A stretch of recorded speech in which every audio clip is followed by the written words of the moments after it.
In 1998, a volunteer firefighter named Mark Jensen was driving home through a remote stretch of northern Montana after finishing a late-night emergency call. The road was empty, no houses, no gas stations, just miles of forest. At around 2:15 a.m., his truck radio suddenly turned on by itself. At first, he assumed it was a wiring problem, but then he heard a man's voice. "Turn around." The transmission was filled with static. Mark grabbed the radio microphone and replied, "Who's this?" Several seconds passed. Then the same voice came back. "Turn around. You're going the wrong way." Mark became irritated. He thought another firefighter was playing a joke. "I'm 10 minutes from home," he answered. No response. The radio went silent. A few minutes later, the voice returned, louder this time. "Mark, turn around." The moment he heard his name, a chill ran through him. Only emergency personnel used that frequency, and nobody should have been nearby.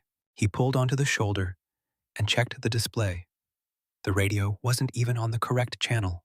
In fact, the screen was completely blank. Yet the voice continued, "Turn around, now." Feeling uneasy, Mark decided to listen.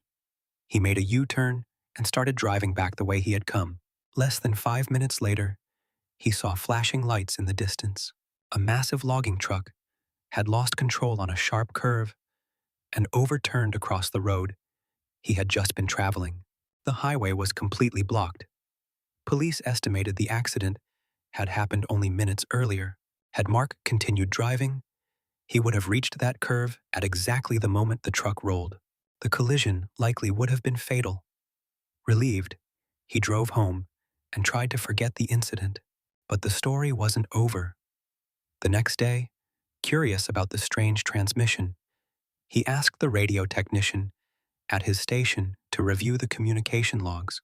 No transmissions had been recorded during the entire drive home. Not a single one. Weeks later, Mark told the story to his mother. As he described the mysterious voice, she slowly turned pale. Finally, she asked a question. "Did it sound like this?" She walked to a closet and returned with an old cassette tape. It contained a family recording from 1983.